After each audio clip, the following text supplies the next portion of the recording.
Hello everyone, welcome to Shelf Space. I'm your host, Ruddums13, and today we are reviewing the HG 1144 scale Carta's Graze Ritter from Iron-Blooded Orphans. But before we can look at the figure, let's look at the box. So, we got a cool illustration of Carta right there, and then a very nice illustration of the Graze Ritter, specifically her Graze Ritter, holding its sword and looking pretty awesome, I think. And you got a bunch of non-command variants in the background there.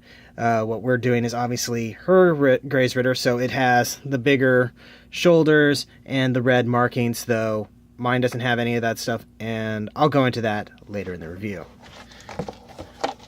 On the side, we got the same illustration as before, then all the other Iron-Blooded Orphans information. One of the interesting things about the IBO kits is that a lot of the stuff is primarily in Japanese with smaller English translations on them, as opposed to the other way around. And we still got the red Bandai logo. On this side, we got a nice painted illustration of the Graze Ritter and some information about the suit and the pilot. At least I'm assuming that's what it is, because it's all in Japanese and I can't read any of that.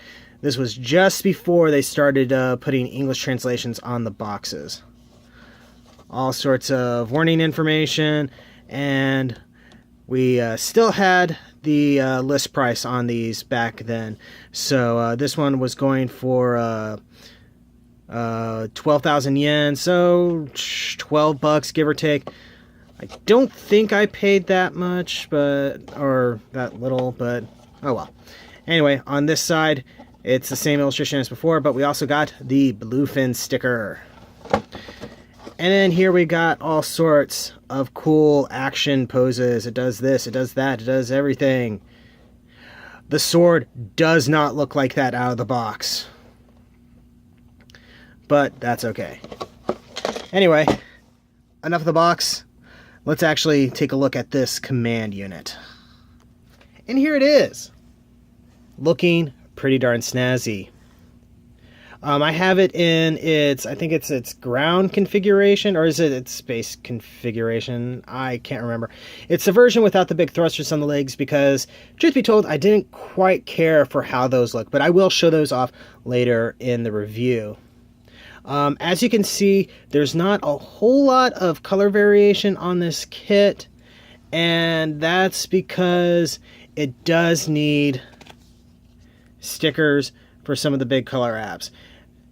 And to be fair, there's not a whole lot of stickers on here. There's just some really big ones, and the reason I didn't put any on is I'm going to customize this guy. New paint job, some new weapons, probably some other modifications to sort of make it my own. And stickers would have just gotten in the way of that. So, sorry folks if that bugs you that I didn't complete the kit or anything. So, let's start off articulation by taking a closer look at the head. And it's kind of hard to see all the details on it because this black plastic just seems to absorb any and all light that comes into it. There should be a sticker here for basically its version of the mono eye. But again, I'm painting this later on, so I didn't want to even worry about it. You can sort of open this guy up. I haven't quite figured out the best way to do that and not have everything fall apart on me. So I'm not going to worry about it too much. He's on a, I think it's a double ball joint thing going on. So you can move the head around. You get a little bit of restriction from this collar, but it can move around. It can look up a little bit. It can look down to a pointless degree because now it's just looking literally into its chest. And oh yeah, it's got this sort of knight aesthetic going on, which makes sense because that's basically how all the, is it Galahorn? I think is the name of the organization. That's how all of their suits look. The shoulders have a fun little butterfly joint going on there and are on a ball socket joint so you can move them around. And there's a little bit of some jointing to let them move up like this. A single jointed elbow. You still get some decent bend, though it's going to mess with the shoulder armor there. And we'll show off the wrist rotation on this hand that doesn't have a weapon in it. It's on a standard ball socket joint, so it can rotate around and do what it needs to do. So not a whole lot of major articulation in the arms, but what it does have, it uses pretty well. Wait, was there... Oh, I'm sorry. There is some rotation on this. Don't know what that gets you. Can change up the aesthetic, but there you go. Waist, or torso, I should say, has a very nice ab crunch. And that's partly because of how they designed the inner frames on these guys. And that's right. This is an HG kit with an inner frame. All the IBO kits were like this, and it's one of the things that makes them pretty darn cool.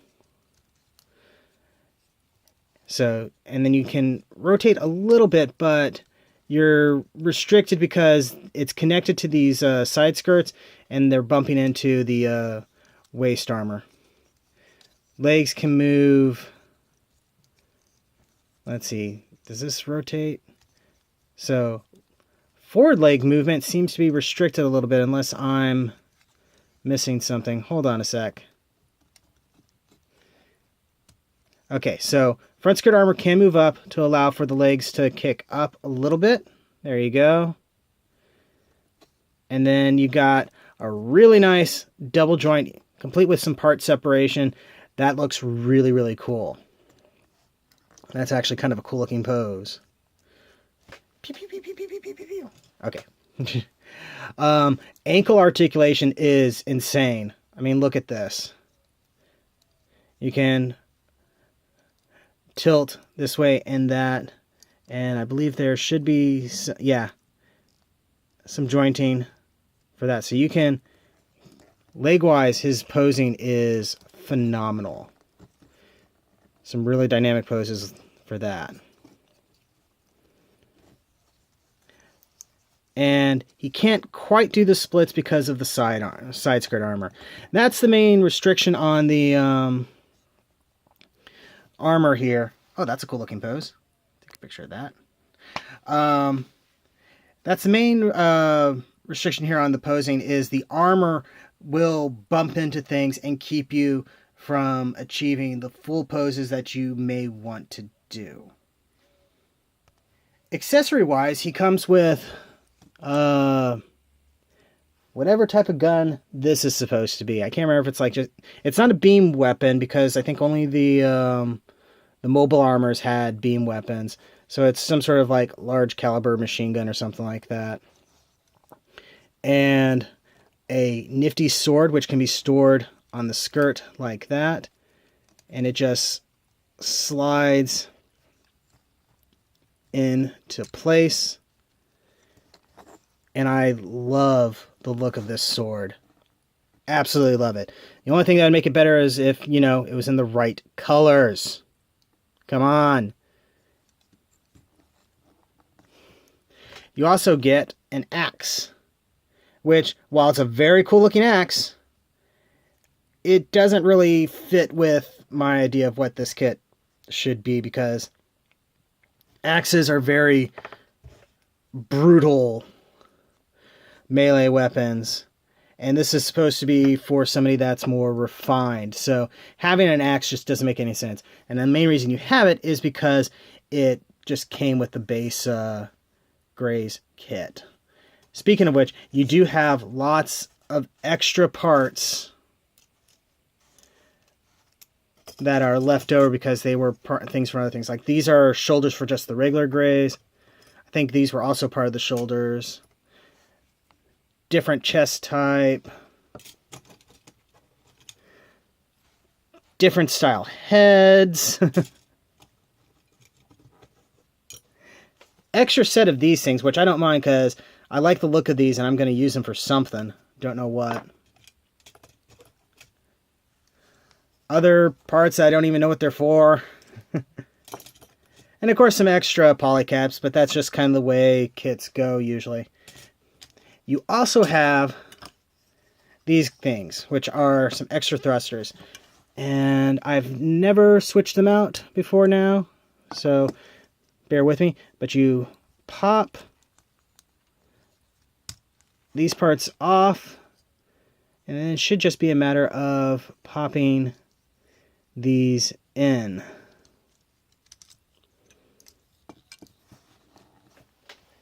I'm gonna double check things. Okay. Almost had them going on the wrong legs. There we go. Or at least in the wrong direction.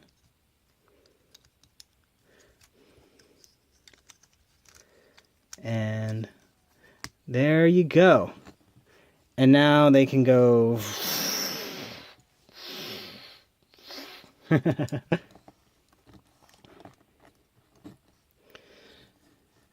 And they're not bad looking, but the extra bulk on the sides doesn't do much for me, and I like the clean look that these armor bits get you with the legs. So yeah, overall, I love this kit.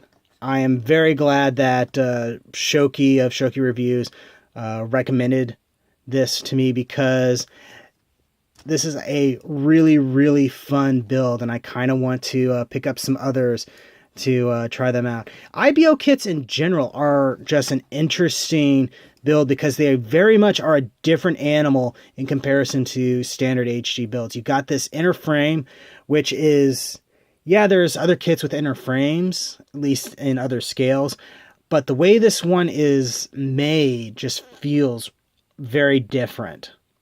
And you have all these parts that are layered on top of each other to make the full aesthetic, and it's just really, really cool. So I cannot recommend this enough. If you like interesting, fun builds, get one of these things. They shouldn't be too hard to find. So yeah, this has been a review. Thank you very much for watching. Don't forget to like, comment, subscribe, all that fun YouTube stuff. Don't forget to check the description below for links to my storefront, where you can get official Shelf Space t-shirts and more. And yeah, thanks again, and I'll see you the next time you invade my shelf space.